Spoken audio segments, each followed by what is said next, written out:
people sound like off cuff and off script and that type of thing, and who they really are and how do they interact with each other, and how does such a small company accomplish so much with a small, employee count, right? Like we do a lot with like 6 to 8 people. So I think that, and then it gives them a huge outlet. Like it's a big gas counseling session. Like I think almost everybody cried and half the people did cry. Yep. So like we had therapy that turned into a YouTube podcast. Good. Yeah. Good. All right. So you almost cried, Dev. Did you hear about Empire or TNS first? Empire. Okay. And where did you see Empire first? I was working out at Axiom. Mitch had your shirt on. And so I had driven by a few times. Poster child. Exactly. I had driven by a few times. Couldn't get a hold of anybody. Mitch had your shirt on. He put me in touch with your social. I hit you up on Instagram. You send me back your phone number. And then you said, we'll be open in like 2 months. Keep in touch. That was it. Cool. Sweet. Yeah, Mitch is the greatest. I don't know if you know his and I's background. We dated sistered, married sisters, divorced sisters. Shut up. Yeah. Okay. Yeah. He's got 3 with his. Yeah. I got 1. Yeah. Yep. Interesting. Yeah. Is yours on the other side? Like his? His on the other side of the state, right? No, his isn't council. I don't know where that's at. There's 2 routes to McCall. Uh-huh. You can go direct north and take Highway 55, or you can go out through Weiser. Oh, okay. Council, New Meadows, and into McCall that way. Okay. And that's Highway out there. 14? 16? No, 95. 95. Yeah, sorry. 95. It's 95. Cool. So yeah, there's 2 ways up there. Interesting. That's funny. Yeah, so we have a little bit of background. So we've known each other about 10 years now. Wow. Yeah, he's a good dude. Great dude. Yeah, great and dude. great poster dude for the gym. Superhuman. Nicest person on Correct. earth. Yeah. Yeah, and totally he's approachable. the most intimidating person. Yes. But people don't know he's just a big friendly giant. Right? Totally intimidating, but so nice. Yeah. Yeah. It's funny too, because we did lawn care together. Serious. Yeah. So we'd like knocking on people's doors and then open the door and be like, what the? Just 2 giant people not used to, speaking English, and then we'd go to the gas stations and stuff, and it was so funny. Like all the Hispanics watching us get out of their truck and shit. They were just like, what the fuck are these 2 giant motherfuckers doing here doing lawn care? It was funny. Good for you guys. What's up, everybody? Welcome to the Break the Mold podcast. I'm your host, Zach Peterson, founder and CEO of Tattooed and Successful. Make sure to give us a follow on IG at Tattooed and Successful Co. All right. Super stoked for the second episode of Break the Mold Conversations. Without further ado, Travis, I always like to start the episode with highlighting the guests instantly, quickly. You're a father, entrepreneur, written books, mini podcasts, all things. So if you could real quick plug your socials, I always feel like that gets left at the end and it gets left out. So plug your socials real quick, YouTube, anything like that you might want to. Yeah, Instagram's the best place. It's I am Travis Richey, and Richey's Richey. Perfect. Thank you so much. Yeah. So your latest venture has been really the public speaking and the curriculum around personal growth, personal success, that type of stuff. How did you really get into that from your original start, which was, hedge fund type of monetary Wall Street there? I mean, that's quite obviously I want to get into where like the heart and core of kind of your identity is the prison turnaround type of thing. But you go from wanting to manage money to wanting to teach people how to make money and be a better version of themselves. Yeah. And that's a very different, similar attitude, but very different avenue. Yeah. I'll tell you the truth is I found that most people don't love themselves enough to feel that they're worthy of it. Yeah, we're talking about that right before. Yeah, right on cue. Boom. Yeah, honestly, that's where it starts from. I think if you can take anybody who says that money doesn't matter hasn't had enough to give away. Right. And I think if you're really talking about some of the issues that we're seeing right now, the erosion of masculinity in the home, and I'm not talking about bullying or any of that bullshit that people want to turn into. I'm talking about roles. Is the dad sitting around the kitchen table and talking to his son about good old-fashioned values? Yeah. Here's what you are as a provider. Here's what you are as a man. Good versus evil. Correct. Yeah. And I think you can mitigate some of that burden with a little bit of financial freedom. I like that. And so I thought, okay, if my dad's not a great role model, how do I become a dad? How do I learn that? Well, if I have enough time, I could learn anything. So I started with that with myself. And so I think that most people would say, if I had a little bit more money, and not just in my wallet or in my bank account, but whatever it represents to them. Money to some people represents being able to take care of their parents. Money represents being able to spend less time at work, whatever it represents. If I had a little bit more of that, and then when I really dissected it, 66% of America doesn't have $2,000 in their savings account. Most people don't know what the FICO score is.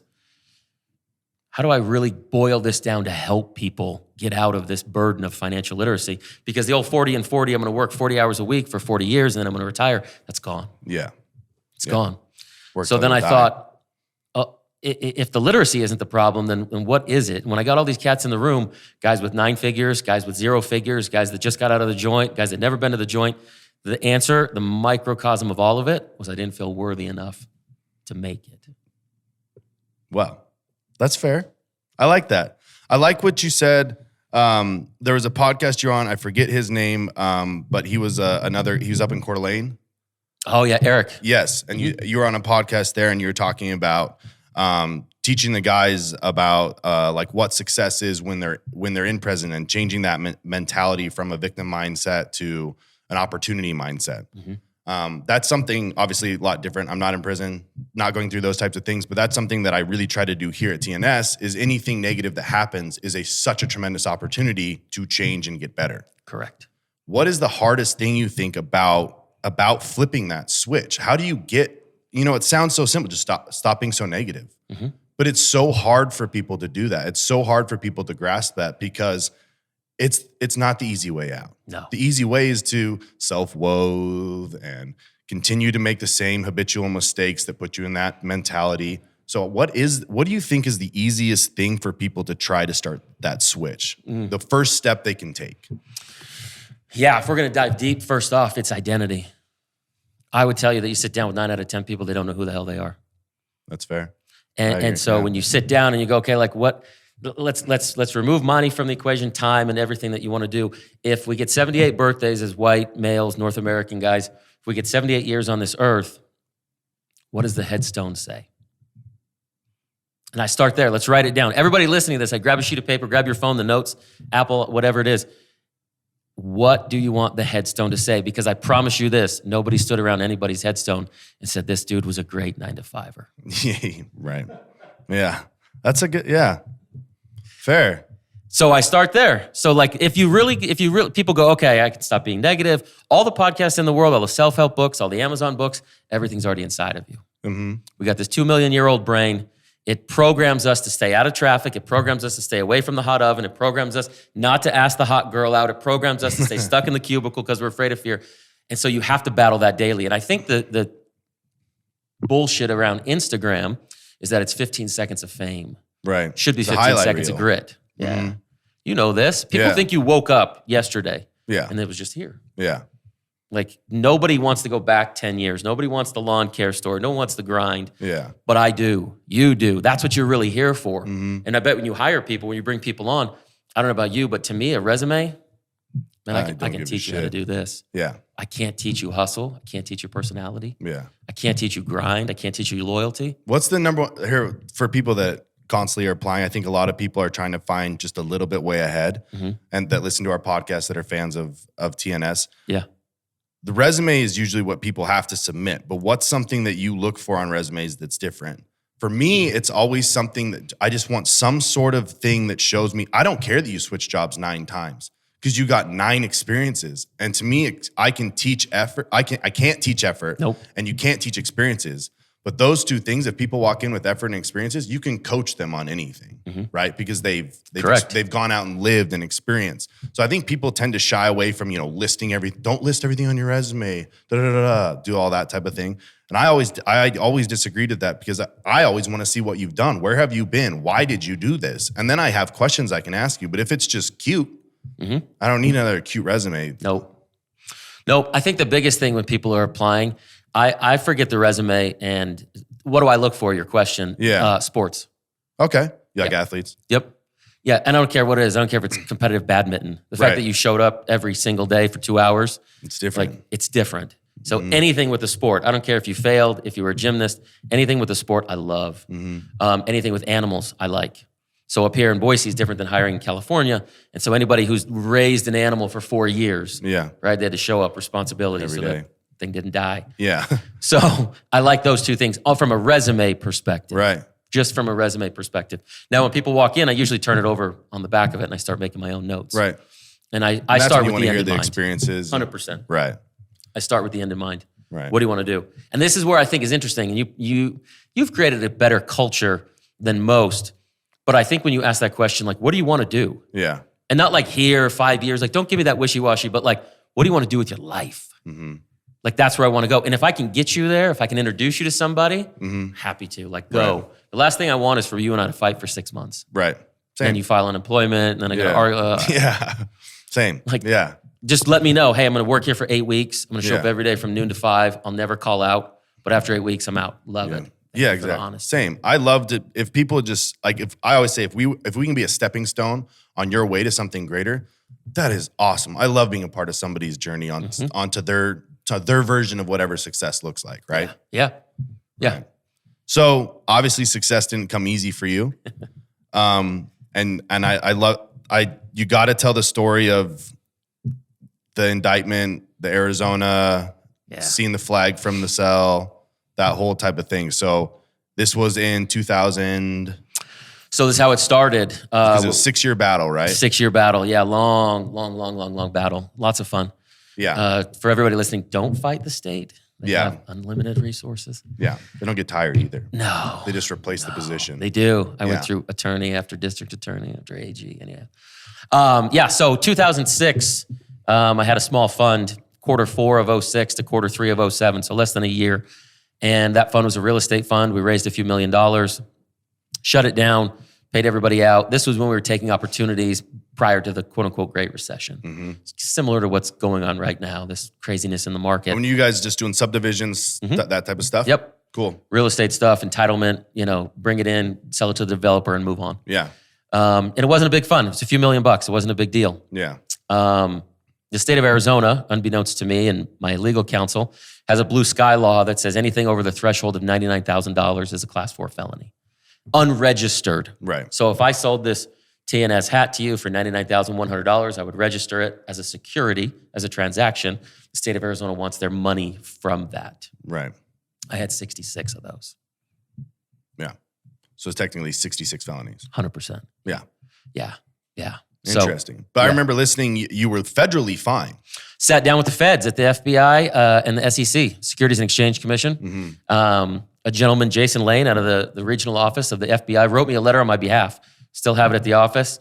And framed it? Absolutely. Yeah. Heck yeah. That one in my first $1 million, it was like, here they are. Yeah. And so he wrote me a letter on my behalf. No misappropriation of funds, no fraud, no embezzlement, no. Case closed, dismissed, see you later, bye. Federally done. Yeah. So I equate this at the moment. A lot of people are like, what the hell is a securities transaction? And Travis already lost me, Zach, so why is he here? I equate this to medical marijuana. Right. I can purchase it in town A. I can't take it in a U-Haul truck to Delaware. Right. Federally, state. It's that same thing with the securities law. State of Arizona, backstory, didn't have a great relationship with my father. They had gone after him numerous times, and I was just caught in the crosshairs. So the feds let me go. I was never indicted, never arrested. This is kind of the crazy part when you're talking about this case. Normally, you would walk in, you get pulled over, you get arrested, you get silver handcuffs, you spend 24 hours, you get booked. From 2006 to 2012, never arrested. Never booked. Never booked. Never handprinted. Just under never investigation. mugshot. Yes, 100%. So you go in, you become numb to this process. We would pull up to the courthouse. Your life has to become that state now. You pull up to the courthouse every 30 days. You put your money in the parking meter. You lock the car. You walk into the courthouse. You're numb to it. The judge, the attorney general, your legal counsel, everybody argues, says all sorts of very fancy, articulate words, and then we leave. Law is so confusing. Bro, I learned it's so such a joke. Yeah. I got a citizen's arrest when I was in high school. Oh, that's legal. Yeah. Okay.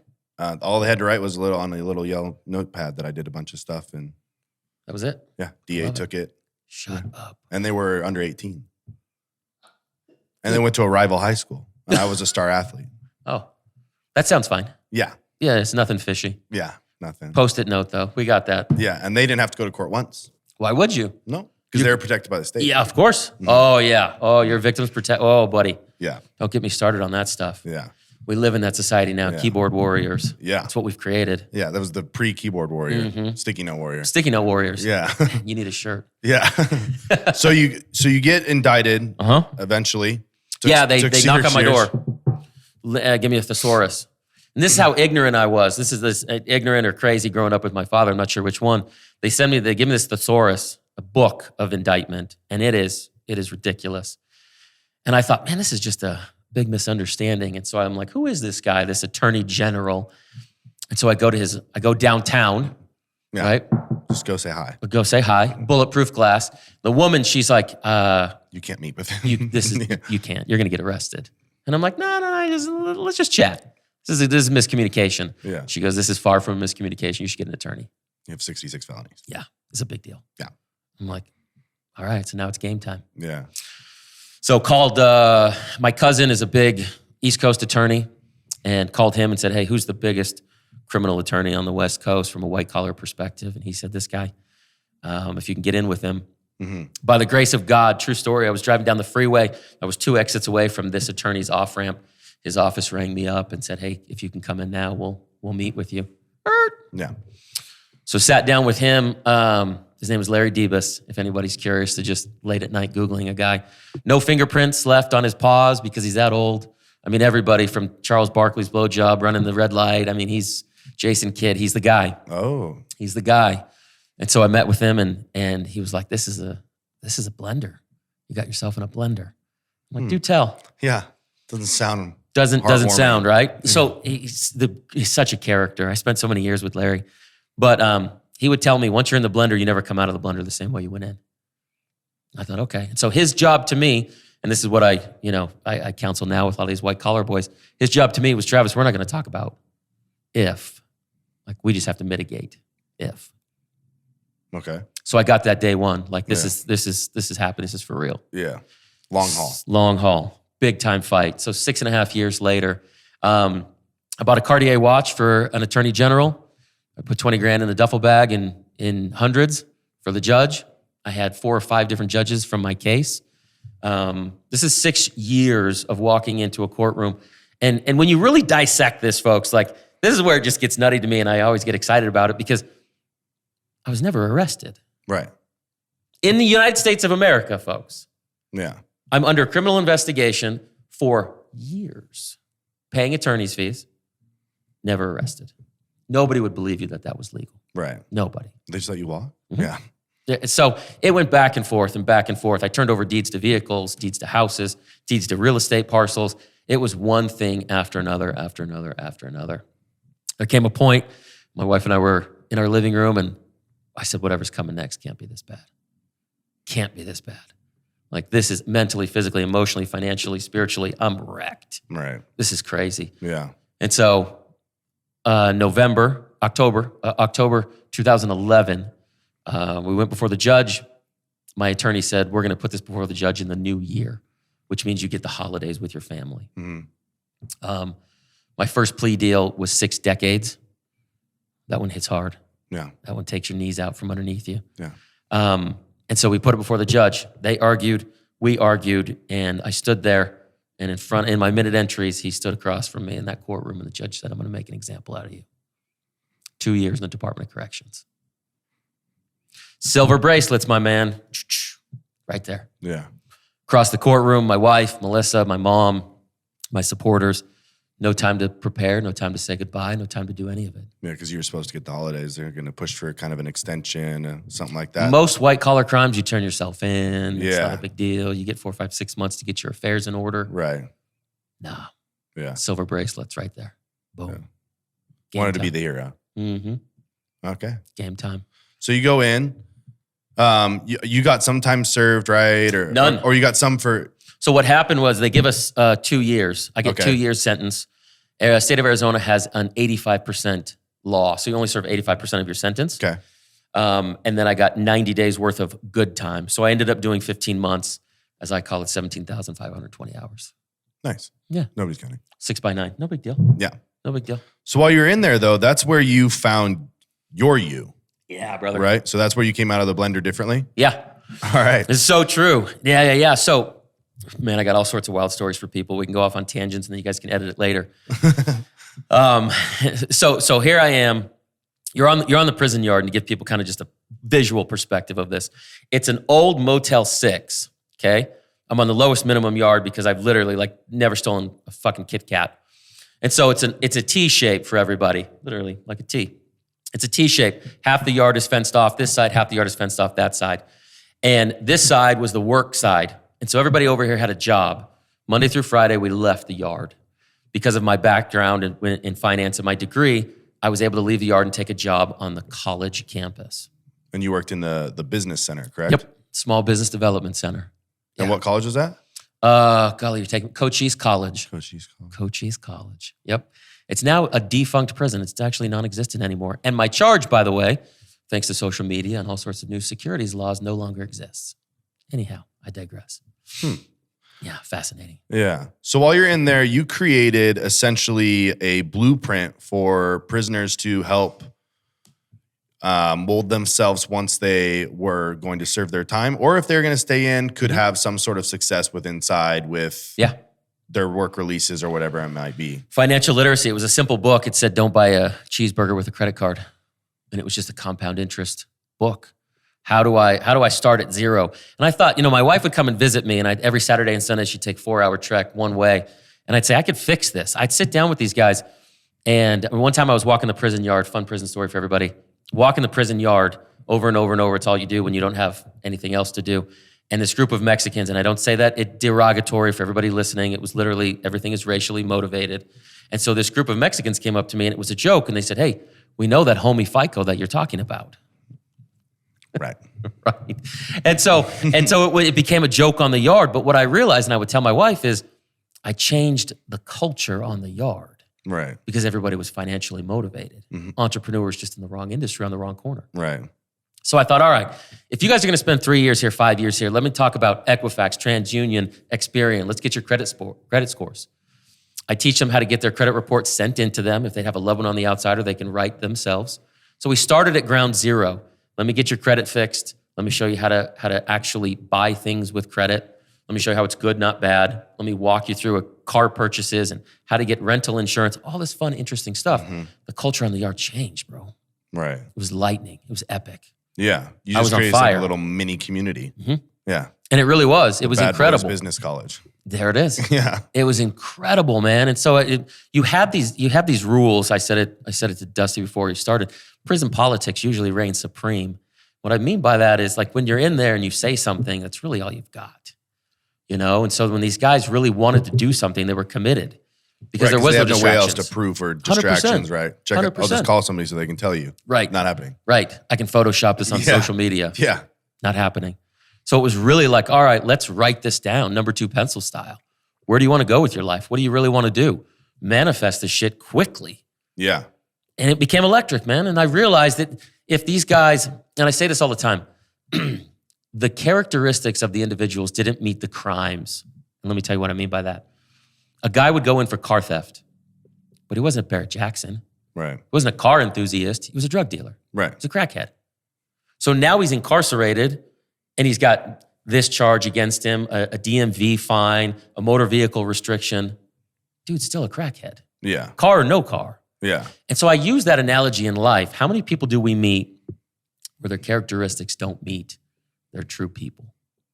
Where their characteristics don't match up. And when you meet these people, you're like, man, your social is just whacked. Yeah. If you were really you, people would actually love you. Right. You don't have to have this facade. And so when I broke those barriers down behind prison walls, black, white, Mexican, Aryans, the whole nine, I told my wife, I'm like, if I can do this with 3,000 inmates, then I could do this to the world. Right. That's where it's So that's where you figure it out. Yeah. How quickly did you, because it's more recent that you've gone back to the prison education, right? Like, you did some other business stuff first. Yep. Why do you think you didn't think that you could hang your hat on that right out? Let me tell you why. Because it works. I know. And you knew it worked in the worst of circumstances. No technology, no outside influence, no ability to create. Yep. So then when you got out and you had those abilities, why do you think that you didn't go that venture path first? 2 reasons. One, my scarcity mindset. Right. So that's the whole thing. The building block one of the identity. Right. What do I have that people are going to look at? Well, you probably had your own, correct me if I'm wrong, you probably had your own personal struggle just getting out. Telling the story. Right. Absolutely. Being honest. Right. Being honest. Regardless if it was 15 months, 15 years, you went to prison and lost everything. It all. Right. Yes. And not just that, you've lost it all on the fight to prison. Correct. Right. Yeah. So when you got out, the first part was finding your own 100%. Your own you again. Keep in mind, even though I still had a couple business ventures and I still had my family and I still had the foundation, keep in mind, I still had to get a job. And I tell people this all the time, fresh out of the joint. I was on the phone 2 days ago with this kid who just did 7 years out of Texas. Even with all of my background, I still had to deliver bread. Yeah. It was literally 11 p.m. to 6 a.m. I had to do it because during the day I was grinding, working on my own stuff, being my own entrepreneur. But by law, because I had that 90 days of good time, I had to have this job. So I don't come to me and tell me that you're sad because you got to clean toilets. Right. Don't tell me you're sad because you have to work 2 jobs. Fuck out of here. Yeah. I'm still that guy at my core. I'm going to do what I need to do to stay out. But to answer your question, I wasn't self-aware enough to tell people because I had made it out of prison and stayed out of prison, I was the 1%. I was actually the minority. Right. Most people go back, 8 out of 10 people go back in the first year. Yeah, quickly. Yeah. Quickly. And so I didn't have enough. Because they don't know, they still don't know them. No, you're right. Right. You're absolutely right. And they fall back in that victim and they're like, I'll just do the same shit because it worked last time. Didn't work last time. Didn't work last time. And for them to say it out loud, and it's hard for people to wrap their minds around this. When you're in prison, you have, and jail's different. If anybody's listening, you really want to do a crime, please don't go to jail. Bad idea. Prison's way more comfortable. So if you're in prison, your light bill is paid. Your meals come 3 times a day. If someone puts money on your books or you have a half-assed job, you can make a phone call. Nowadays, they have tablets, which is where a lot of my content curriculum is on. So it's like a little ghetto iPad. So I can like a note? Kind of, yeah. But I can watch a movie. I can watch Seinfeld. I can watch Friends. I can email people. I can actually send photos. You see TikTok, yeah. Prison reels now? Yeah. So the technology I can't believe they're allowed to have TikTok in prison. Allowed? I'll tell you. That's kind of crazy to me because there's states banning it, but it's legal in prison. So fun. It's interesting. Right? It's hilarious. What's that? Yeah. Yeah. Yeah. It's crazy. Mm-hmm. Yeah. And they can take pictures, right? It's a different world. Yeah. It is a different, they can communicate back and forth.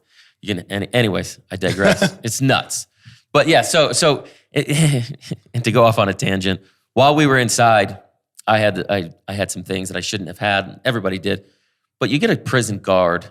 While I was in my cell, I could see the Mexican flag. We were that close to the Mexico border. So you get a prison guard. You said most of your guards all of them walked across. Over. They'd all make, if you asked them, they'd say, yeah, we make about $33,000 a year. Yeah.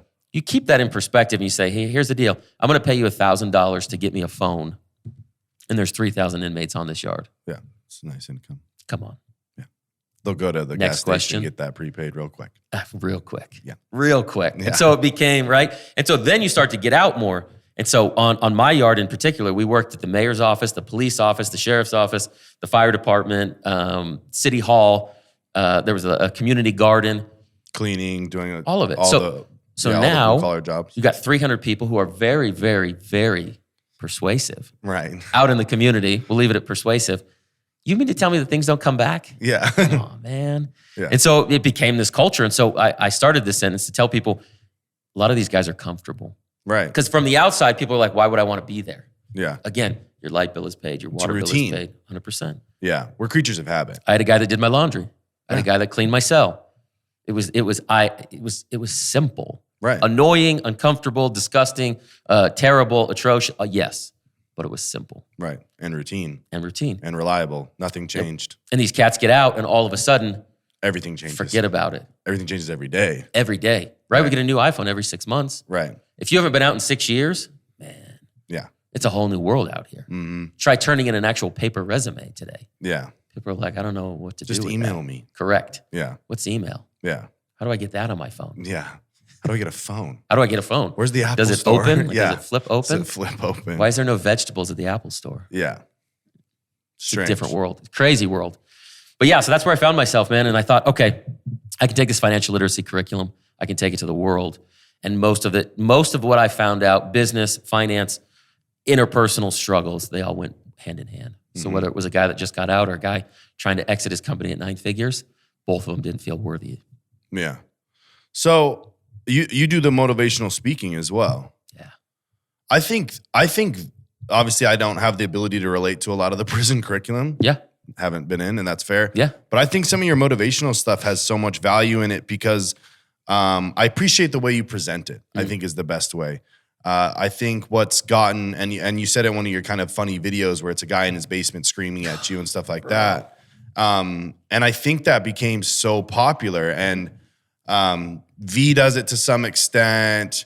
Even Robbins, I think, got out of his character and started to get a little shouty at some of his stuff, away from his old school where he's not monotone, but he's soothing. He's got like a Morgan Freeman. Yes. Yeah, like you could do every commercial and we'd all love it. Correct. Yeah, and I think everybody kind of got away from that, and I think it's, correct me if I'm wrong, but I think it's the push to have the wow within the 13 seconds or less. Correct. Right? Like long format has gone away because there's so many people doing it that you have to go short format, and to have short format success, you had to have shock. And then people, to have that shock, became different people. Correct. Right. 100%. So why have you found such success in the method that you do? Yeah. Good question. Great question. I do love to go after a lot of the gurus. Yeah. Man, they drive me crazy. I just did this video about waking up at 1 a.m. instead of 2 a.m. because like 2 is for losers in second place. Yeah. But as long as you've cold plunged by 1:59, like you're winning. Yeah. Right? Like, golly. I think I always tell the David Goggins thing, and people are like, he's so inspirational. I was like, he's a psychopath. Uh-huh. It's awesome what he does. I think it's cool. That is not like attainable. Sustainable, attainable. It's just not healthy either. None of it. No, have you seen his feet? Yeah, exactly. Have you seen like him? He does not look real thrilled. No, and he's a machine. He will tell you. And there's different. And so I think that's the problem, is that we've put this like shock, craziness, like in order to do it, you got to be a psychopath. And it's like, or you could just find what you're good at. Yes. And that's, I think, what your message within your motivational stuff is, finding what you're good at and being good at that. Yep. Versus being these shocking things. And here's the thing. I think if everybody showed up and you said like, here's my tip for how I uncover most entrepreneurs. I'm drawing on your table for people who can't see. Hopefully Devin will catch that. There's a T. Right. And then there's a razor wire. Okay. Cocaine. Anyhow. And so, you know how? Well, that's the framework for any of these young entrepreneurs out there. You fix a problem, and then you establish what you do. So, for example, you know how most inmates that get out of prison go back within the first year? Mm-hmm. Well, I teach them their true identity, and our recidivism rate is 9%. 9. So from 80 to 9. Yeah. And that's that same thing where it's, it's worked. It's been okay. Yeah. Yeah. And those are state of California numbers, by the way, too, which not mine. Yeah. It's their data. So I think that when a lot of these guys are finding themselves, the message for me, your shock value question, is like, if you're going to open up the phone, and like yours is simple. You know how most people start a clothing brand and don't have an identity? Mm-hmm. Well, we, at Tattooed and Successful, know our identity. Right. This is who we it's just that simple. Mm-hmm. This is who we are. Yeah. We didn't pretend it. So I think when people are starting out on their phone or their social, to your point, the shock, right? It has to be like half naked with 3 midgets and a hooker and in a cold plunge, and you're screaming at 4 a.m. I think for me, the goal of social media is to find your tribe. That's what I think. And I think that's what you've done very well, that I will absolutely tell everybody about. I think you have done that very, very well. Thank you. And so I go a little bit deeper with that. I know Dusty will like this one. This one's for you, Dusty, so I hope you're listening, because he told me he was religious. Oh, I am. I know. Okay. We talk about Jesus, right? Whether he was the Son of God or whether he was a good person, I think we would agree he's a good dude. right? Resurrection, he comes back to life. But the only way his apostles know that it's him is he has his scars, okay? Everybody out there talking about God, talking about living by certain core values. If this guy that we're all trying to be like found his tribe with his scars, why do we hide those on social? And I think whether you're going to go from a religious perspective, I hope you're taking notes. I am. Okay. Whether you go from a religious perspective or from a social media perspective, when you find your true tribe, it's like, well, yeah, this guy or gal speaks to my purpose, speaks to my authenticity. And I found 3 things work for me personally when folks come to me. It's time, it's money, and it's purpose. In that order? No. But it's one of those 3 things that they're missing. Okay. It's one of those 3 things. If you had to categorize them, or Purpose. yeah, purpose first. Yeah. Like you know your purpose, you found it. Yeah. Right? And so it's like, then how do we, I would assume at this point in where you're at, it's like, how do I make more time in the world? If I had more time, I could make more money. Because if you had more time, you wouldn't find your purpose. You already know your purpose. Yeah. You would just compound it. Right. And so I find that most people fall in those 3 categories of like, man, I hate my 9 to 5. Okay, great. Well, you've identified it. Now what are we doing about it? Yeah. And if you hate it, what is the other option? Well, I'll get a different job. Nope.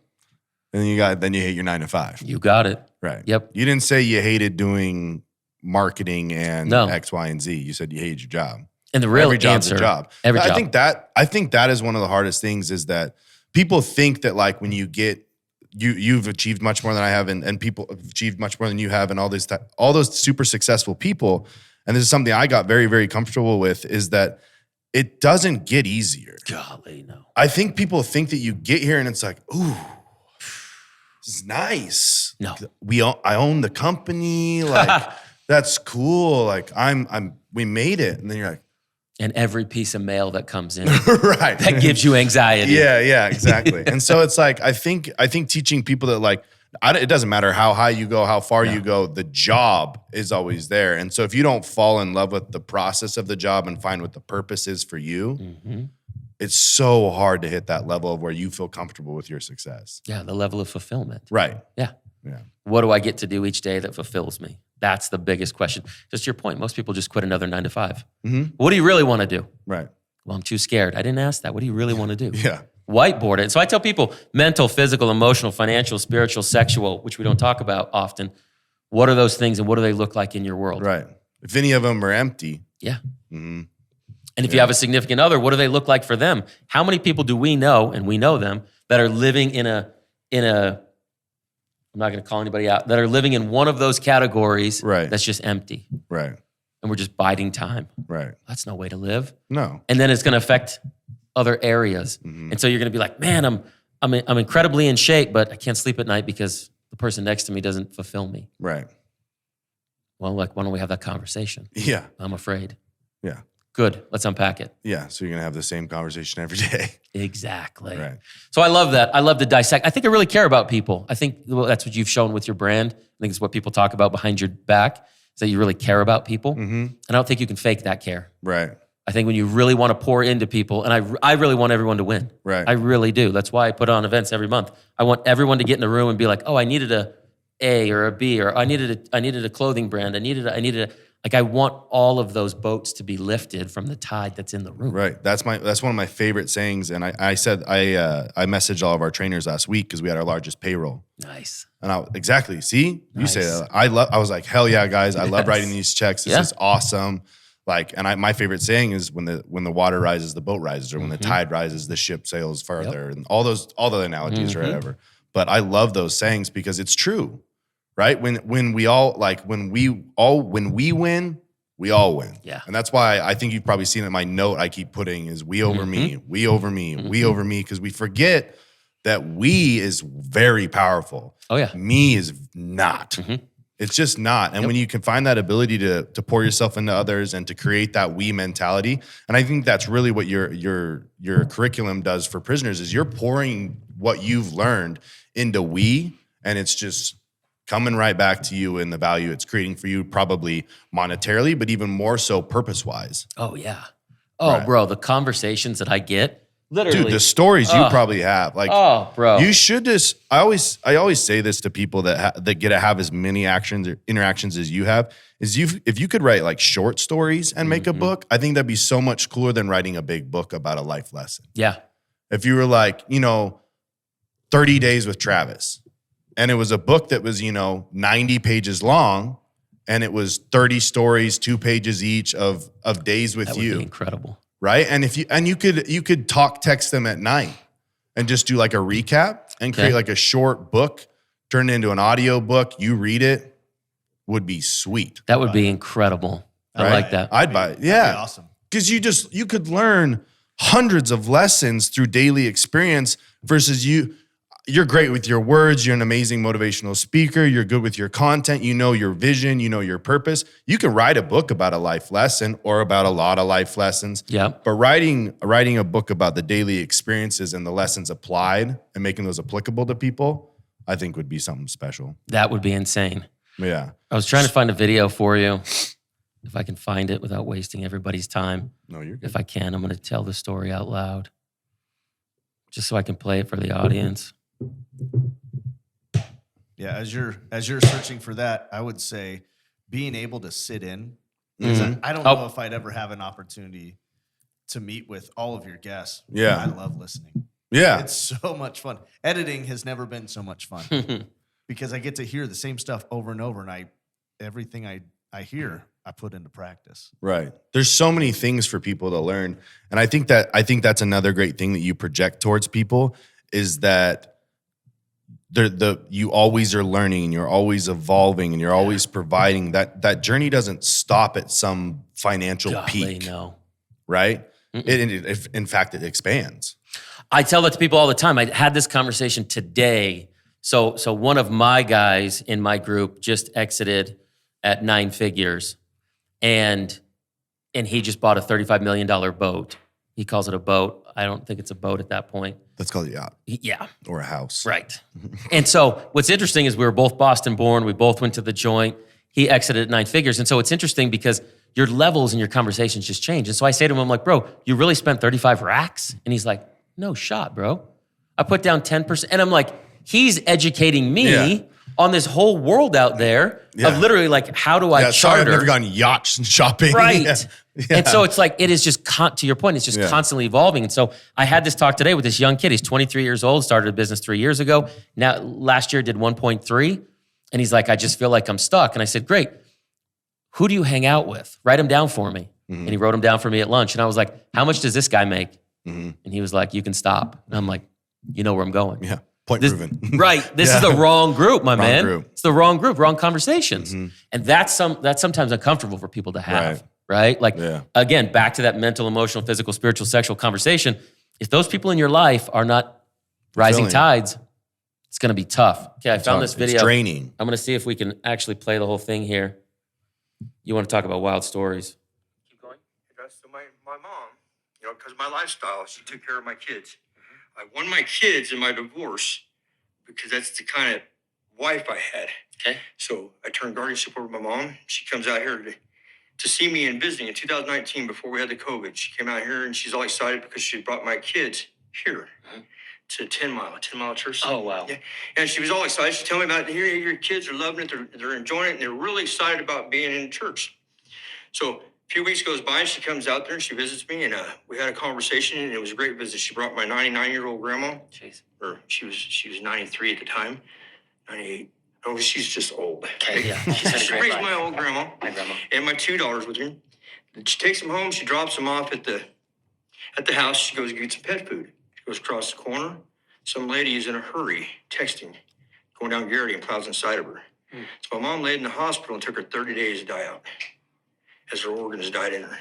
And we had a conversation every single day, and it was heart-wrenching. But the last thing she said is, when I get out, you need to come check this place out. So here it is. If you'd asked anybody if I'd be standing here, because I still got some time left to do, I'd have had to say that there's no way in the world, and I'm a believer. I love Christ, and he's good to me, okay? So here I sit today as God is moving, and he's blessing my life. And maybe we can touch somebody on this by doing all this, to where they won't be my age sitting here watching their mom die out over a telephone call. You know, maybe they can be home and they can do something better with their life other than what I have done. If I can just touch one person, you know, and tell you to don't do this, don't break the rules, take a different path, try to get in a church, find your higher power, whatever that's got to be. It's better than doing this lower power. I'm stuck in prison right now. I've done 27 years. I'm kind of institutionalized. I don't do good with people. It makes me nervous just talking to you. You do great. I'm very rough around people, good with technology. Okay. But my mom said, you know, when I get out, you know, come here and try to come down to this church and check this out. And then things have just been. Here you are. Here I am standing. Here you are. And if somebody was to believe it, they just wouldn't believe me. But thank you for letting me share that. And bless you. And God loves me. That's crazy. Bro, 27 years. 27 years locked up, never Yeah. seen the light of day. I land in Boise. I decided to do this, what I call the Convicted Conference. Mm-hmm. Theme was, in order to make a change in life, you have to be convicted, no matter what. Right. Mentally, physically, emotionally, spiritually, you got to be convicted to make a change. For the first time ever in the history of Boise, they let inmates come out and work at my conference. This guy, after 27 years in a prison cell, Got out. was in the same church his mom went to and said, you've got to get here. That's crazy. You're like just standing there Try not to cry. yeah. Kidding me? Yeah. Like, That's I have wild. got thousands of those stories. I'm sure. It's incredible. Incredible. I used to go, back in California, I would go, my most fun experiences were with the lifers. You meet like a real dedicated lifer and they're the calm ones. Right. They've already mentally resided, Yeah. this is it, Mm-hmm. right? It's the guys that get 12 months or 15 months and are all strung out on whatever. Those are the guys you got to worry about. Right. The guy that's never leaving, he's either dangerous or he's Mitch. Yeah. He's super scary out front, but like a really good dude. yeah. And so I don't mean that in any negative way, No. Mitch. No. They're just like, yeah. It's From all the outward, you're Yeah. like 6'4", 280, I'm good, bro. Yeah. But then you're like, no, I can teach. I'm good. I'm a nice Yeah. guy. Yeah. So it's one of two ways. And so the conversations with the lifers, when I would go back and I would pour into them, man, that was the most epic experiences. And I remember one time I was sitting down, I went in with first time with a stab vest on and went deep in and this gentleman, he was running the blacks at the time in this particular prison. And his wall looked like a Swiss cheese door. That's how violent this guy was. So when they popped the door, they were able to just go in. It wasn't a slow. And so I would have this conversation with him over and over, weeks and weeks. And so he would start to tell me his plans. And one time I told him, I said, you think too small. And he said, okay, I'm going to take that. I'm going to figure it out. I came back about 4 weeks later and he had etched it. He said, I want to show you something. Come here. And the guards were like, no shot. And I was like, no, I feel good. I feel good. I'm an idiot. I feel good. and so they pop his door and he had etched it above his bunk in the blue cement. And he said, think billions. Right? Yeah. Interesting. So he ended up doing what he calls a body drop in the 80s. And he got out after like 38 years. And he had called me from Georgia and he had over 1,000 pages of how he was going to think billions. This is a guy completely institutionalized, right? We're talking Right. almost 4 decades of his life. Yeah. Anything that existed in the 90s or the 2000s, Yeah. right? We think TikTok came fast. Like, Yeah. you're like, face what? Yeah. Didn't exist. Yeah. This is a guy who was completely institutionalized, but because of his mindset, sat in a cell by himself for almost 4 decades, got out, and his first month out, was able to secure 2 jobs, a line of credit, and from that like mini win, that little tiny win, I got a job, I got a second job, I got a little line of credit, started his pool company, cleaning pools in Buckhead in Atlanta, outside of Atlanta, Richey area, right? Just used his personality. This is 8 years later now to the story I'm telling you. He $800,000 gross is what his little pool company makes.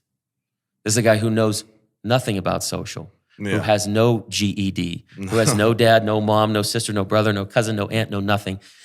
And In no middle of his life. none of it. Yeah.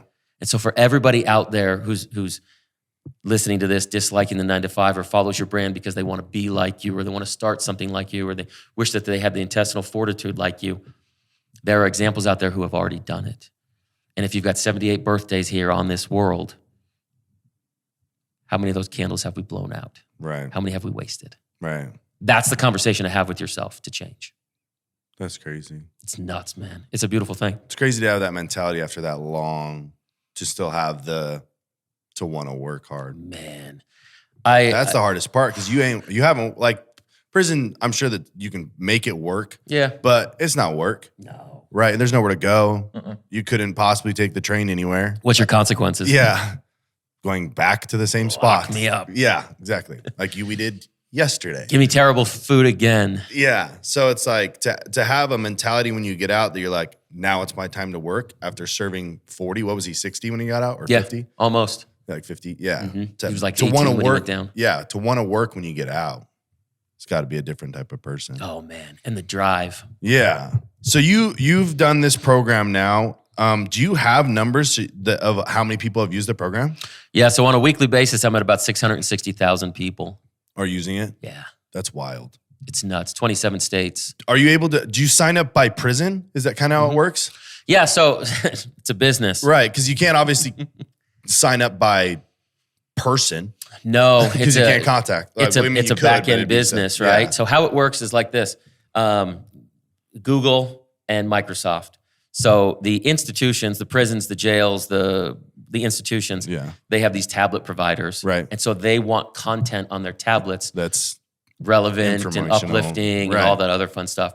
And so it's literally just a modicum of the prison's going to sell the tablet at whatever, $100. Mm-hmm. Then they're going to have a subscription. Mm-hmm. Then the inmate's going to use it more. Then they're going to be able to email their family. Then they're going to be able to upload pictures.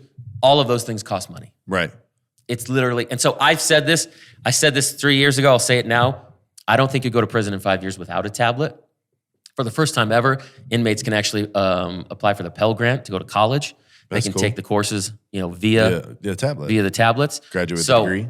There's too much money. You think about it like this, and the prison system hasn't failed. People get all sorts of sideways when I hear that. But here's the thing. Do you agree that the judicial system's failed? Oh, golly, 100%. Okay. 1,000. Because I think a lot of times that people like give the prison the blame, and it's like the prison's the end spot. Correct. Like there's a process that put it there that's very out of whack. 1,000%. As you personally experienced. Beyond out of whack. Yeah. Beyond out of whack. Yes. But the prison system, if you got to think right now here in Idaho, for everybody listening, public record, go figure it out. They are building the largest women's prison in the state, right outside of Kuna. Oh, that's the new one? Mm-hmm. Okay. They just opened a separate wing outside of that currently open women's prison. Guys, if there wasn't money to do that, there wouldn't be any building going on. Yeah. So a typical inmate in Idaho will get $40,000 back to the state. So they're out here with jobs, like I'm not going to say who, you can Google it. The employers are probably, anyhow, they're big. They'll get, let's say, $14 an hour, they being the inmate. Yeah. The state will charge a labor, a tax, a fuel, a wage, a housing. The inmate will get $1.15. Do the math real quick. Right. 300 people leave the gate.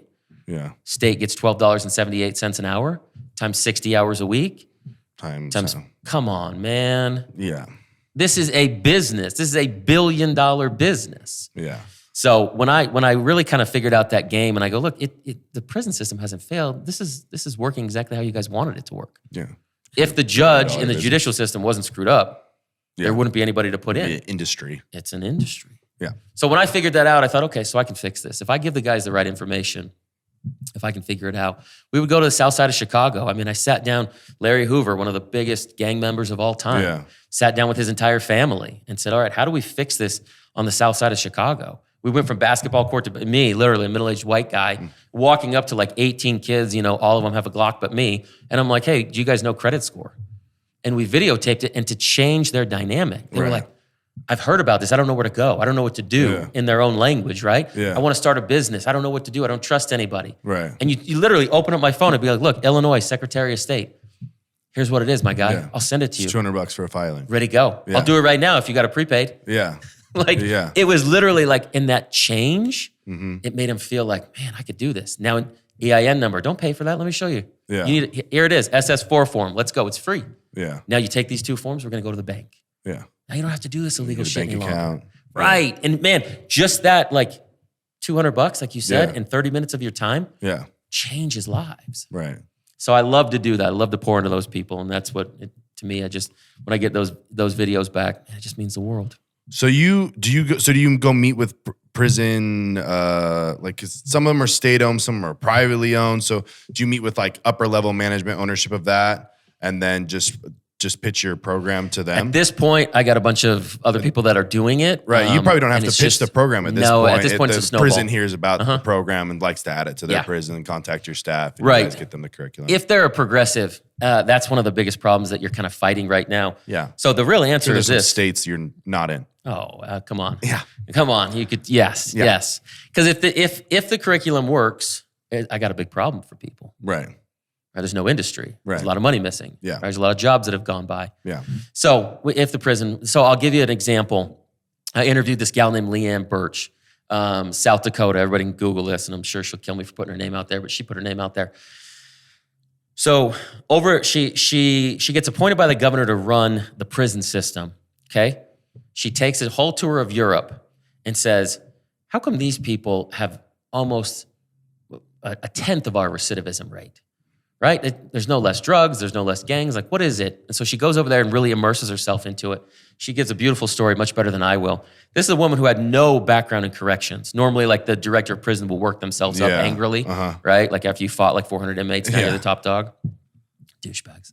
Anyhow, I digress. You can edit that, Dusty. Anyhow, so she goes over to Europe. She figures this out. And she goes, okay, so it's a cultural thing. She comes back.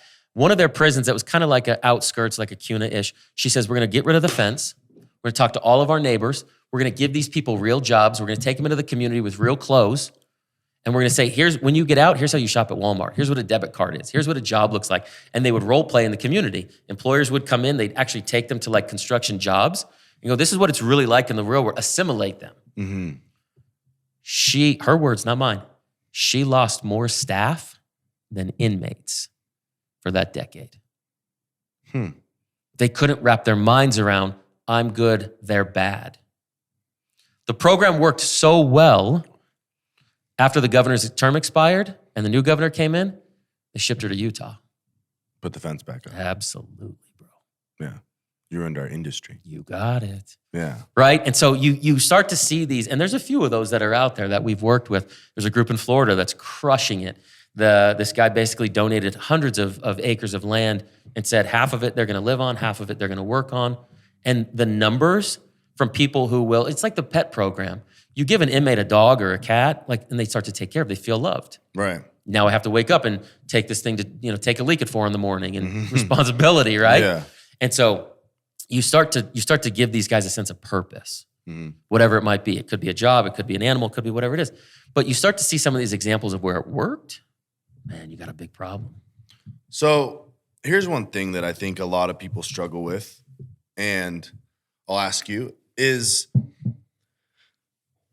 why, and don't take this wrong way because I don't agree with this, but why do they deserve it that? Great question. I think good question. I think a lot of people have a really hard problem, a really hard time with giving people a second chance. They've, and I think a lot of it, and this is just me, but I think a lot of it is their own insecurities because they've done something wrong. And so they have a problem with people that did something wrong that got caught. And they're like, oh, I can't believe they did that. Yeah.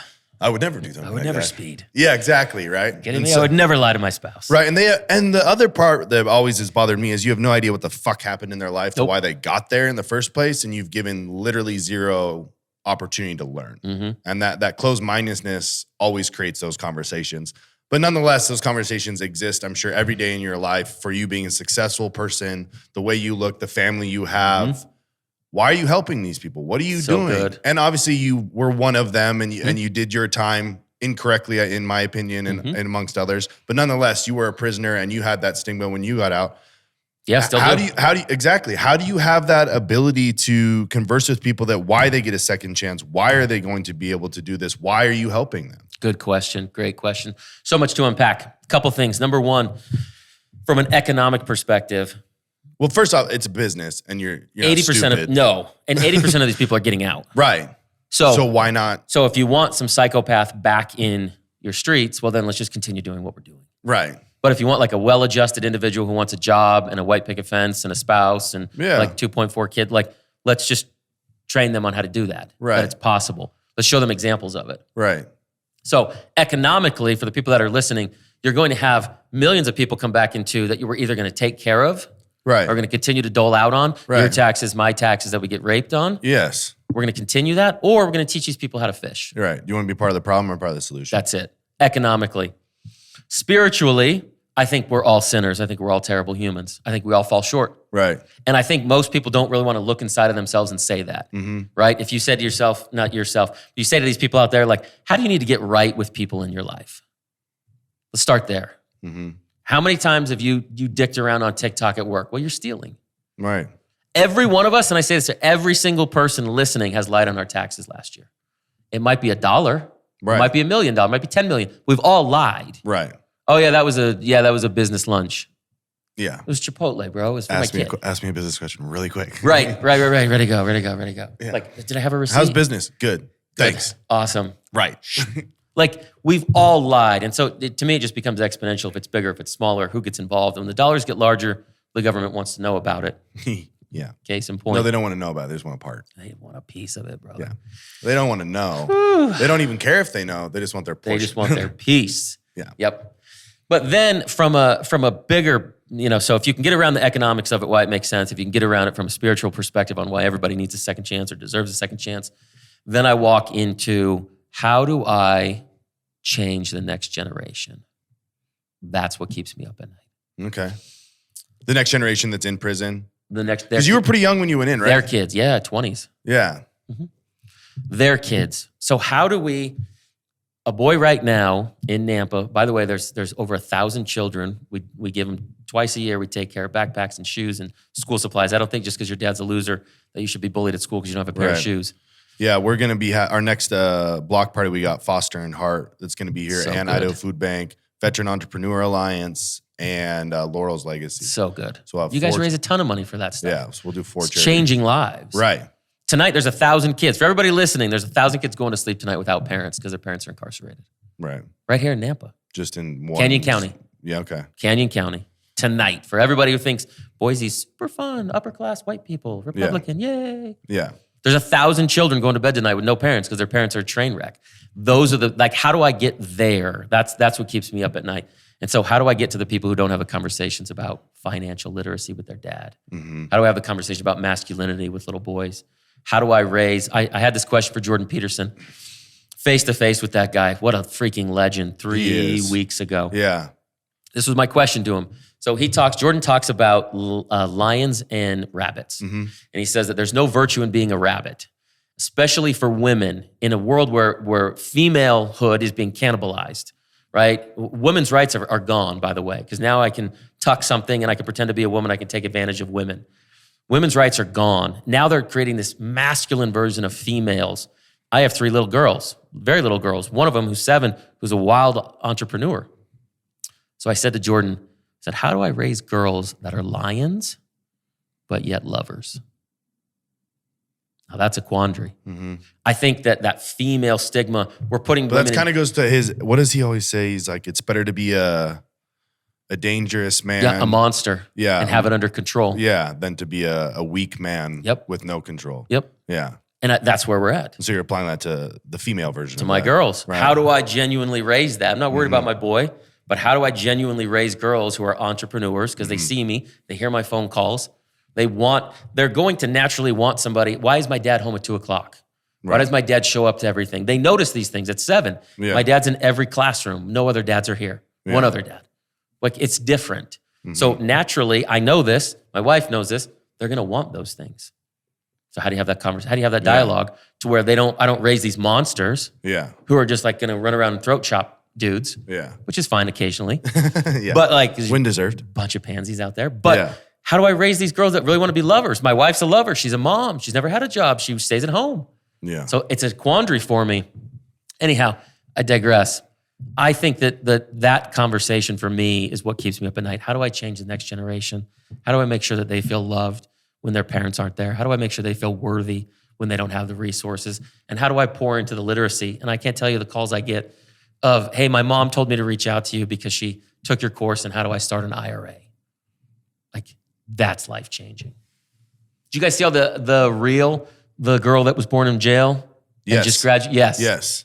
I'm trying. Crazy. We've been going back and forth. Okay, trying to do something with Trying her. to lock her down, yeah. Yeah, that's crazy. Their parents are from Senegal or something, right?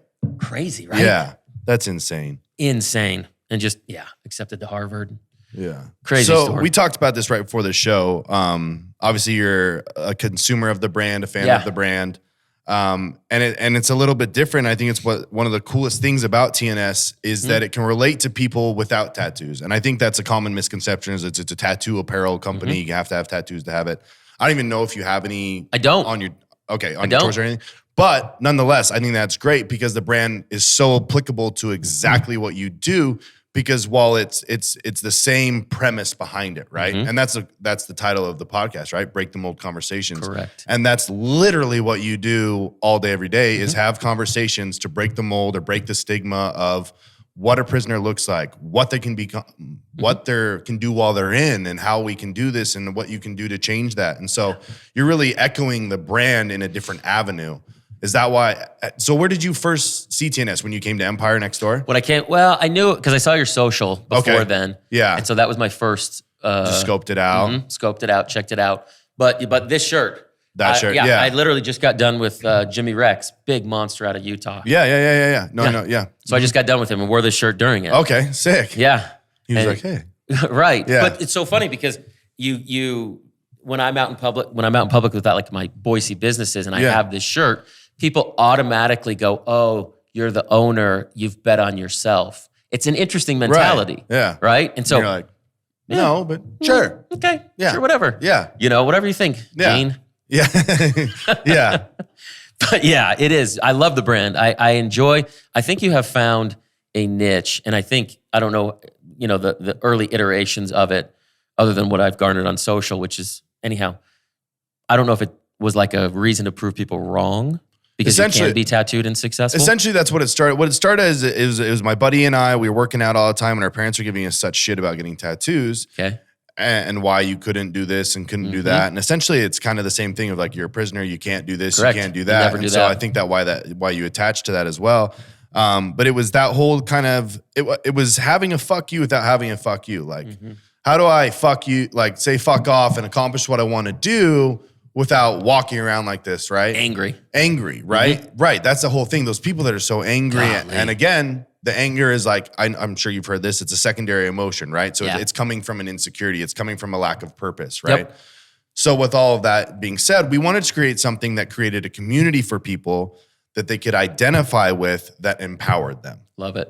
Right? And that's the exact same thing you're doing, right? And so I think it's really cool to have somebody that's achieving such successful things through such a different avenue, but still can identify with the brand, having not what people believe the core purpose of the brand is the tattoo part, but not having that, but still identifying so much with it. Oh yeah. So I think it's huge. Yeah, it's so cool to have. No, it is. You've done great.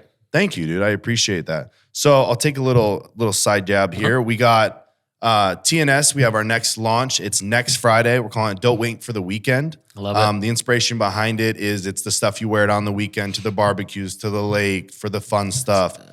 So we did a good job in executing the content, trying to show that. We have some golf shots, some lake shots, all type of stuff like that. Now it makes sense. I saw that. Yeah. And so I really wanted it to be the stuff you throw on when you take your work clothes off. Okay. Right. And it's a Friday hit. And whenever you punched out mentally, or whether it's a physical punch out, and it's don't wait for the weekend, throw our stuff on. And it's that kind of vibe for it. So we've got about 80 plus items launching.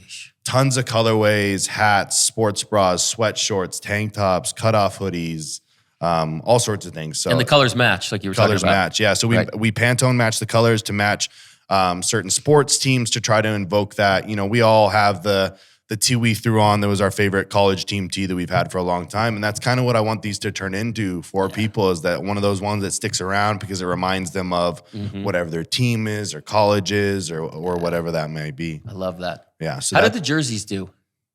Which ones? Didn't you guys do the 18 jerseys? No, those are just mine. Oh, for real? Yeah. I would be curious how those would do with like the same type of color scheme. Oh, yeah. Yeah, that would be cool to do another jersey launch. We did some jerseys for Empire as well. They were just for staff. Yeah. And I'm going to do those for trainers when they hit their year. Okay. Yeah. So the girls, rad. I'm going to be able to get them some sort of like starter coat type of thing. Oh, cool. And then the guys can pick either like a baseball jersey or a basketball jersey. And wait for the weekend. Is that also, because you were talking about your sports bras, and is it that same launch next Friday? Yeah. Okay. So there's, I believe there's 8 sports bras, different colorways. Like we have like a gray with UNC blue, University of Arizona colors, like a red with a navy, black and orange, all sorts of different colors. So Love it. It's pretty cool. It's pretty cool. I like it from a color perspective.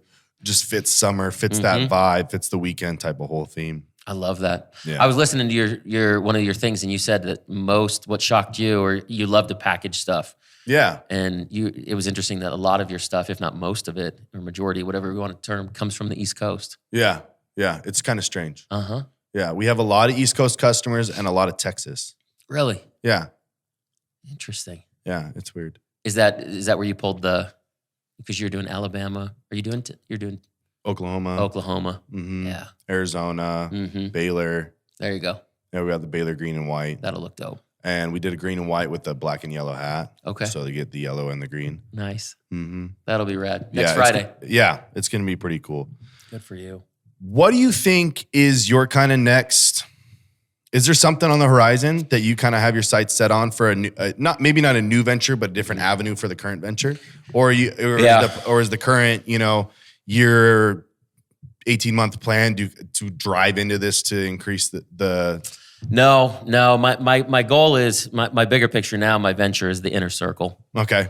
So pouring into entrepreneurs, and here in Boise, there's so many people, whether it's mom and pops, whether it's the established, the BVAs that you're familiar with, and so who's putting all those people in a room for no reason other than to lift them up, right? And I don't think it's really happening here. So those monthly events we're putting on. Yeah, I need to come to one. 28th of June, June 28th, Wednesday, 11 to 1. It is powerful because when you get people in a room and then you start to dissect what you're going through, problems, issues, drama, complications, wins, losses, all of a sudden it's like 100 entrepreneurs that are all on the same page.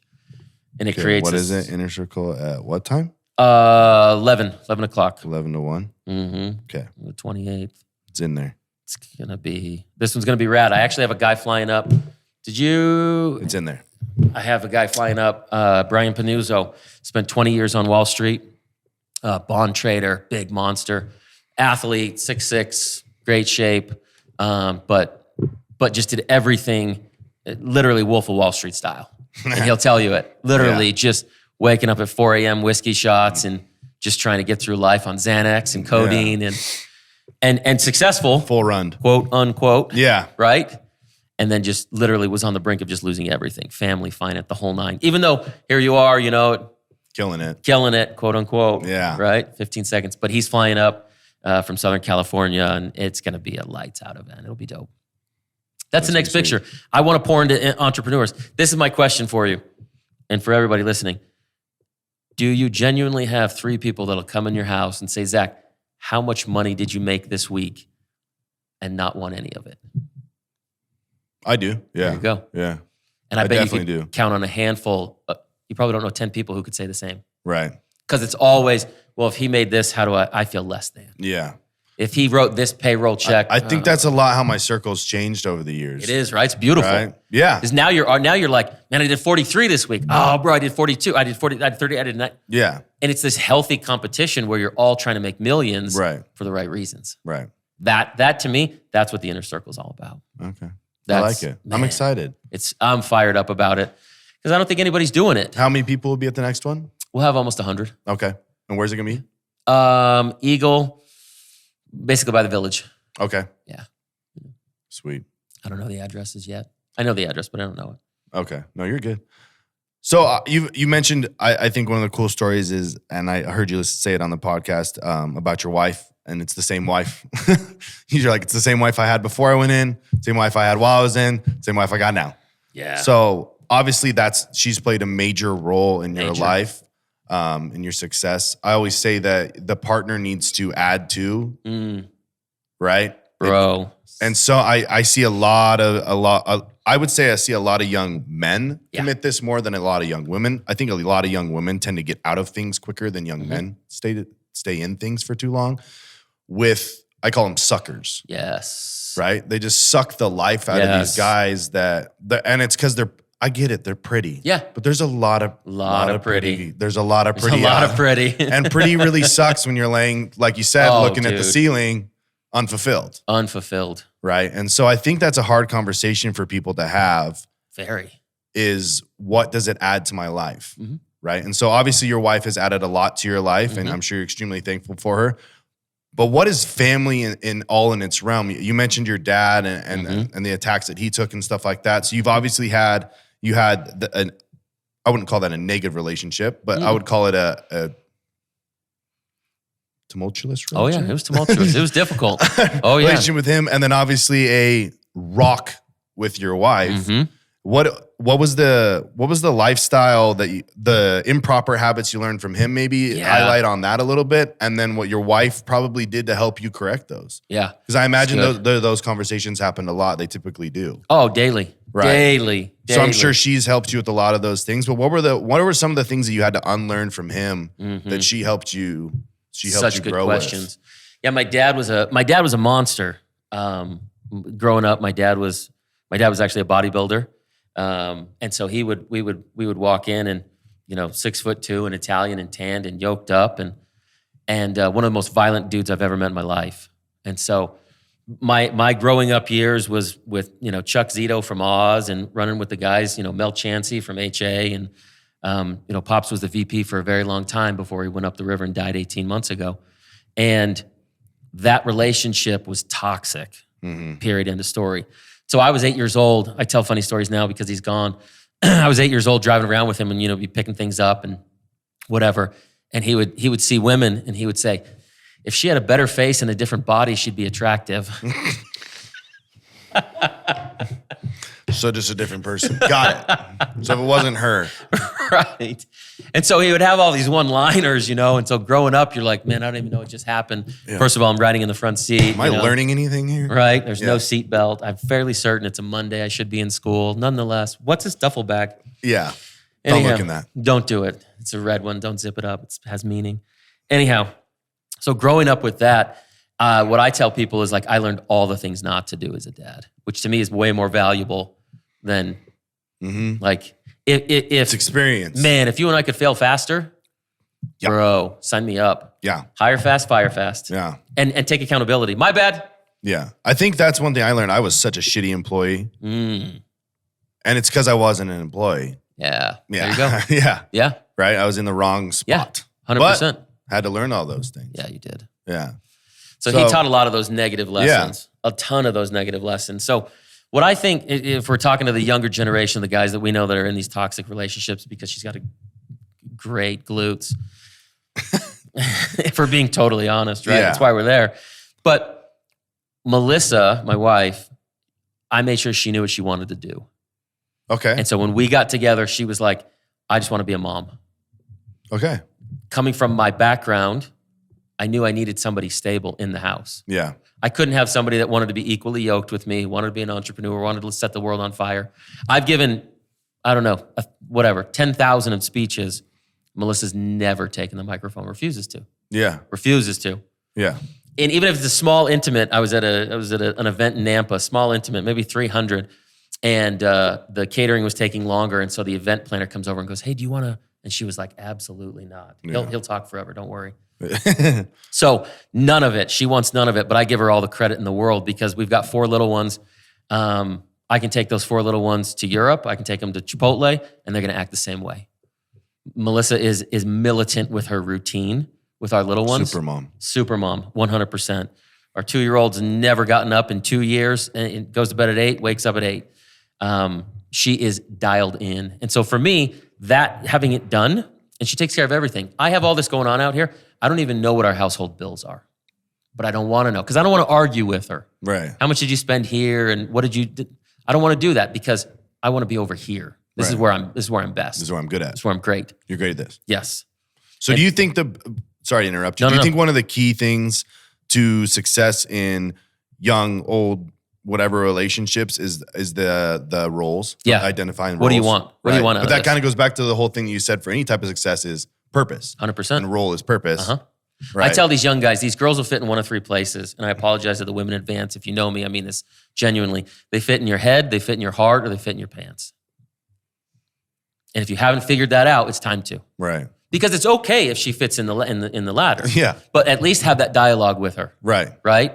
Don't pretend that like we're gonna move in and buy a husky together and then all of a sudden like want to stab each other at 4 a.m. Yeah. Like this isn't a good idea. Right. And so, but it's interesting. So Jordan Peterson, he dropped this dime, and I don't do it any justice, folks. If it's out on the internet, I try to find it. One-on-one, there was literally like 30 of us in the room. And he said, here's the question to ask your significant other every night. Sweetheart, tell me what thoughts you've had today that have drug you down to the abyss to make you feel less than you are.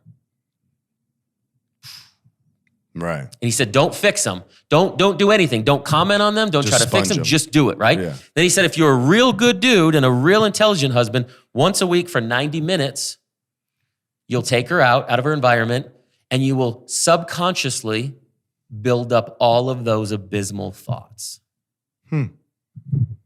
Right. Bro, like lightning, Yeah. goosebumps. Yeah. So I have that conversation with Melissa. She jokes about it now because she knows it's coming. And I said it last night. You know, like what thoughts have you had? Right. Shut up. Like, right, leave me alone. Like, and I genuinely want to know. And, Right. and I think there's a lot of these conversations. And so she'll say them to me, and mine are way different.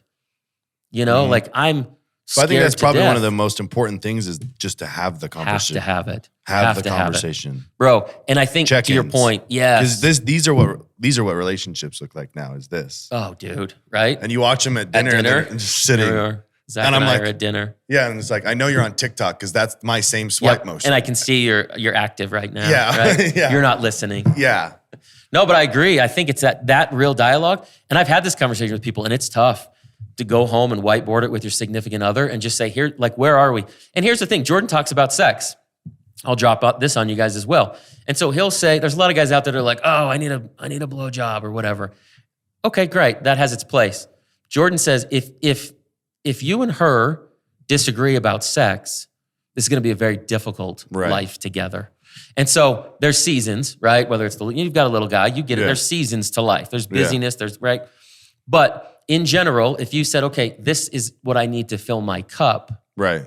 if that conversation hasn't been had, good luck, bro. Yeah, Good luck. yeah, And we don't have that any longer, right? Everything's on the phone and everyone's half naked. yeah. And so to have a conversation with somebody and say, hey, What do you need? what do you need? Yeah, but again, Mentally. it's the same fucking thing. It's have the Yes. conversation, And we're not having and that's those a role, conversations. and that's a purpose, and what does that fulfill for me? Whether it's sex, money, work, anything. Totally. Right. Because they all going to view it differently, but we're not having those conversations. And what that leads to these people that sleep next to each other for 40 years and hate it. Yeah, Or this guy that lives in a job or a cubicle for 40 years and hates it. right. It's the dude that goes, "I gotta get out of the house." Yes. Yeah, And so all of a sudden the wife is like interested in the pool boy. The husband's interested in the overweight secretary. And they're both like, man, I wish that I could just be for this person what the other person is. yeah. Well, you haven't even fucking talked to him. Haven't even talked about it. Right. Or And that refuse to. conversation's tough. Or the one that's hard for me is I'll have a friend or something that comes to me and they're like, I tried to have the conversation, they won't have it. It's like, well, then that might not Heads up. be the person for you. Oh no. I love them. You could. Yeah, You could. yeah, Yeah. yeah. You could But from a they distance. might not be loving you back, Right. And the fact you can't see that is because you can't even have the conversation. Right. Right. And so then I go deeper with those guys. What's the insecurity in your world Right. that's keeping you there? Mhm. Go back Why to your can't you- checklist. Yeah. Why can't you solo it? Totally. Mhm. Jimmy Rex just said this on the pod. I'll send it to you. Send you the raw stuff so you can get the good stuff. Yeah. He said that when he went through his relationship ugliness, Uh-huh. he said his mentor made him go to the movies alone. And he was Go like, date yourself. I'm such a loser. Go date yourself. Right. Yeah. And he's like, and after I got comfortable like sitting at the movies, like not crying by myself, he goes, then I was like, he told me, he goes, you have to go and get a table for one. Yeah. Like, what do you really, like, what is it that's you? Yeah. Go eat lunch at the table so you know what you bring to it. What that's a good one. Yeah. What electrifies you? Right. That's what I try to tell people. And so for me, the success of Melissa is knowing I didn't have it as a child. I didn't have that stability household-wise as a child. I'll tell you a fun story. This is, 30 years ago, prior to anything that a phone could record. I would come home from school at 10 years old and my dad would have ATF agents in the living room naked. Healthy. Yeah, it's fun. And they'd play chess with people.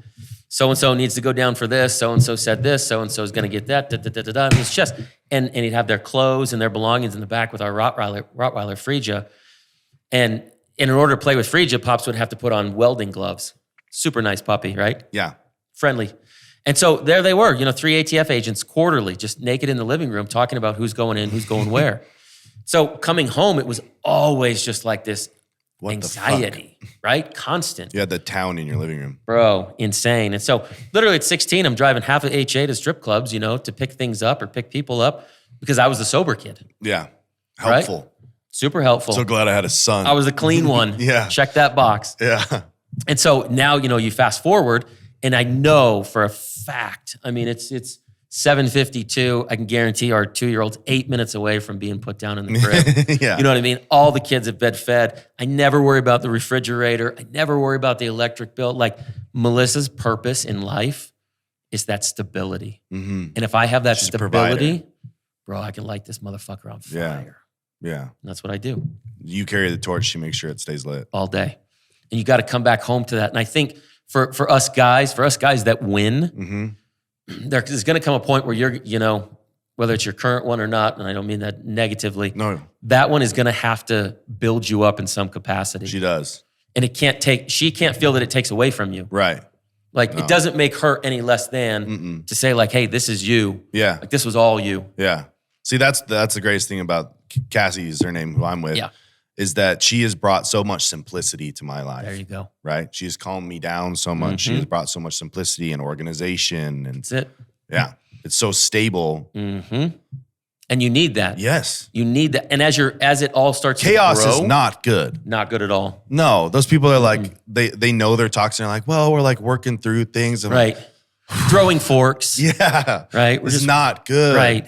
Just go. F you and your macros and your scale. Yeah. Hate you. Yeah. Just go have fun somewhere else. I all promise the you'll time. both be happy. Yes. And having that And all dialogue. of us that have to watch this, we'll all be happier We'll all too. be happier. And Yes. social media already knows it, by the way. Yeah. Jimmy actually made that comment on when I was chatting with him before this. He said, at one point I was like, Salt Lake's #1 realtor. And he's like, I would see 15 couples on Instagram in Yeah. like Puerto Vallarta together. Yeah. And both of them have like a house pending because Yeah. they're getting divorced. Yeah. Right? Like, this is a facade. This is a fake. This is great. So I think, I think Go that's to an Mexico, interesting. that'll fix it. That'll fix it real quick. Yeah. But guys like you and Devin and myself, I talk about this black stallion theory. A lot of women out there want this black stallion. We're wild. We're a little bit untamed. We're a little bit different, right? We look different. We sound different. We feel different. Walk into a room different. And women enjoy that. At no point in time do I plan on becoming a white show pony. And I think if you're with a woman who understands that, then she knows what's uniquely you. She knows what lights you on fire. But she knows what you need back at home. Right. And all of that needs to be said. Every dude on here with a healthy relationship needs a hidden folder of inappropriate videos and photos of his significant other. You need that. This is real talk, guys. This is real talk. #1 suggestion. It's Hidden real folder. talk. Like it needs to be in a hidden folder if your little ones pick up the phone. Facts. Right? But like you need to be having these conversations. Like, what is a lot of money to you? I'll tell this joke because Melissa's going to listen to this. The other night, I had a good day, and that day, after everything was said and done, I put a little over 40 in the savings account. And she said on the couch to me, wasn't 150. And she's right, exactly. And I was like, golly, right? The kid from the gutter, right? Yeah. The woman from the small town. Like, I made more today than yeah, anyways. And so it's funny because she knows. I'm like, okay. You want to see some Okay. shit? You got it. Oh, it's game time. It's summertime. Yeah. Hang on. Yeah. You talk shit? I like this. Right. And so it's so interesting. And so Can't wait to wake up tomorrow now. bro, you start to manifest that Yeah. bigger, but she knows what I need. She knows I need that, like, it's adorable. It's your bill for more, That bro. little flick at night. Exactly. Yeah. Like, what about today? What about today? What about Yeah. today? What about? And so What that can you do to to be me, different tomorrow? I need that. Yeah. I'm never, and I don't know about you. I'd be curious. I'd actually really want to know this from you. I like to cook. Do you? Love to. I don't mind cleaning. Do you? No. Interesting, right? Yeah. So like you and I, when we come into our home, your vehicles, I get them washed almost daily. I'm weird. Yeah, I get mine. Well, I kind of cheat because all mine are wrapped, and so I don't want the wraps to be scratched. You can't do that. So he comes like every 3 to 4 weeks. Sure. So you're nuts. Yeah. When do you cut your hair? Every week. Same. Right? And, Yeah. And so it's like There's Cassie right there. She's saying hi. Well, so you take that picture. Yeah. You're okay by yourself. Yeah.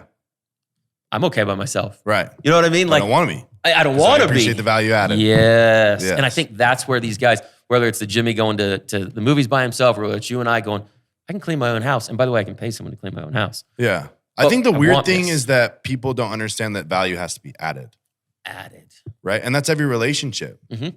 Right. And in different buckets. Like, even just like simple, like Dusty Yeah. adds a ton of value to my life just from the fact he's podcasted. I think because he's a teacher, as again, like you have so many life lessons, conversations he's had. Always have great conversations with him. I was grateful to have the opportunity to be on his podcast before I was ever on one. Nice. And that's a transaction. It's a relationship transaction. It's a friendship transaction. And that was a value added for maybe some value from me being on his podcast, but tons of value from him, the influence that I got from listening to his podcast and what he's done for us now. Good point. And not realizing that even your romantic relationships need to have those transactions of value added to each other. Yes. Yes. For them to be successful or healthy. Yeah.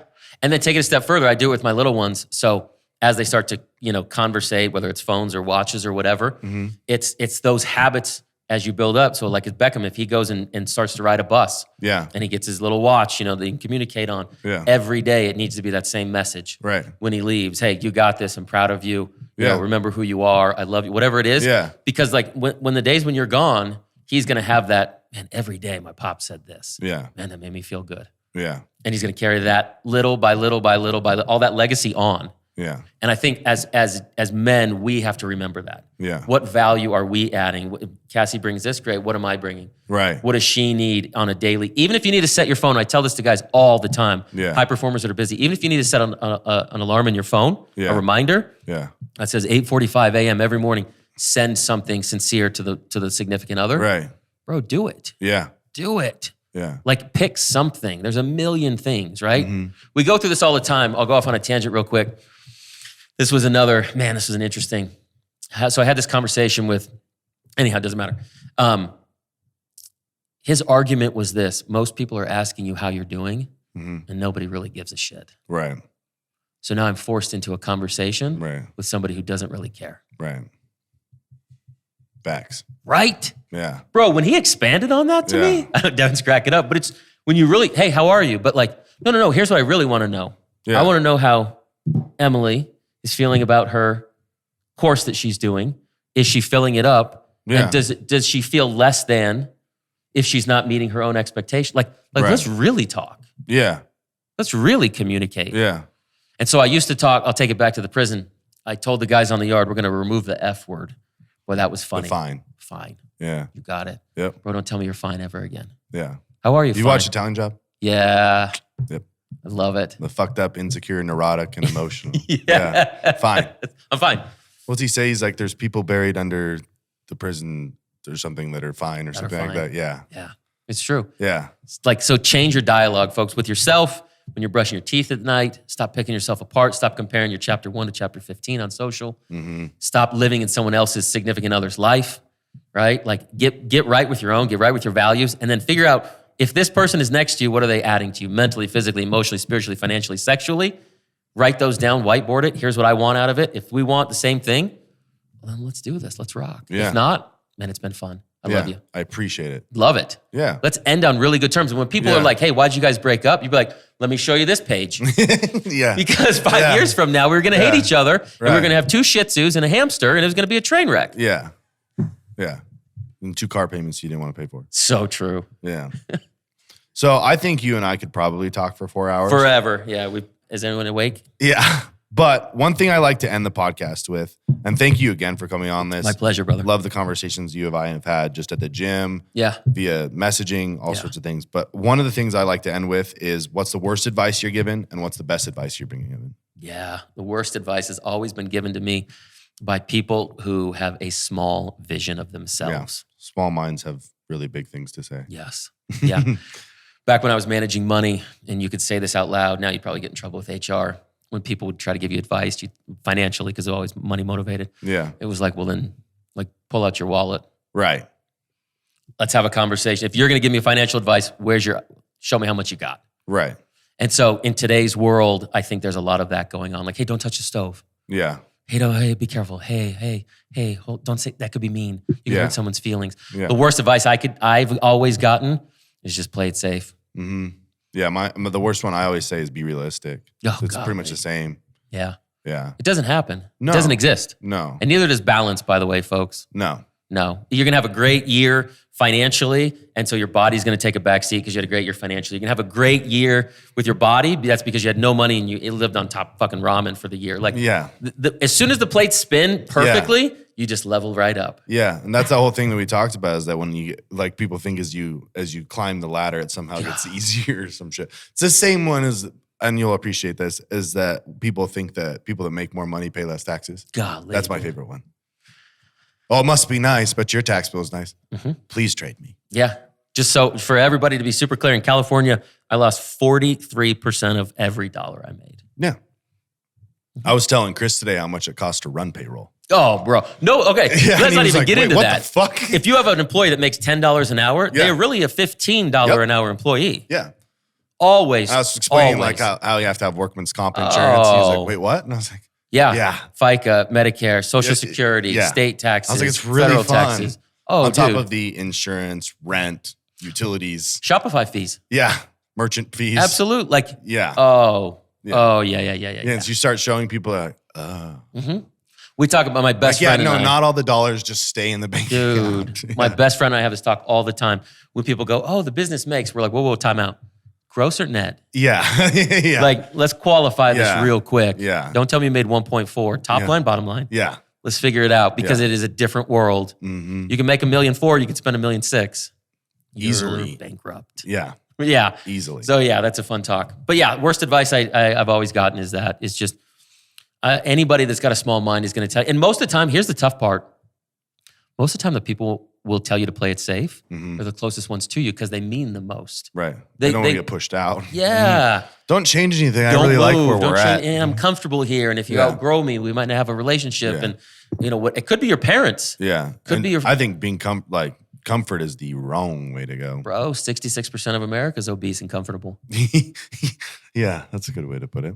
Oh, and think about it. You run it from a TD Ameritrade runs these all the time quarterly. 82% of Americans don't have $2,500 in a savings account. Right.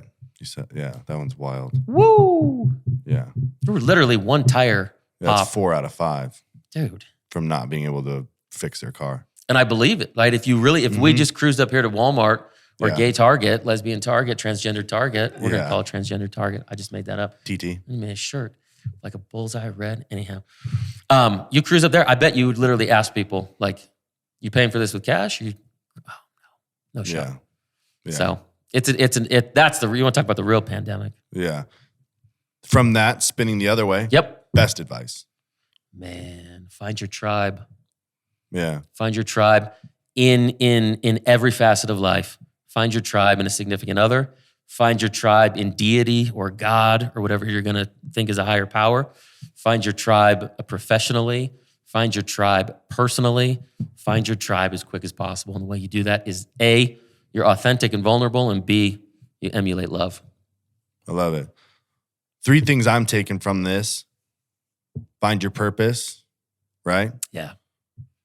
Find your tribe, Mm-hmm. and then find your role. Yeah. I love it. Yeah. And it's all inward, It is. right? It But is. I think you believe the same thing of the we over me. Oh, big time. But in order to be we over me, I has to be dialed, Has to be dialed. right? Yeah, so you can write bigger payroll checks. Yeah, I love it. Well, thank you, dude. I appreciate pleasure, you coming brother. on. It's one of the best episodes we've ever had. I appreciate the conversations. Definitely love to have you back again. Love to. Sweet. We'll rock. Thank you. Yeah, thank you, dude. Thank you for listening to Break the Mold Podcast. This podcast was produced by Tattooed and Successful. Sound production and editing by Dusty Hamlin with Side Yard Media. Video production and editing by Sigma Wolf. If you have any questions about this episode or any other questions, you need to email tattooonsuccessful@info@tattooonsuccessful.com or send us a message on IG @tattooonsuccessfulco.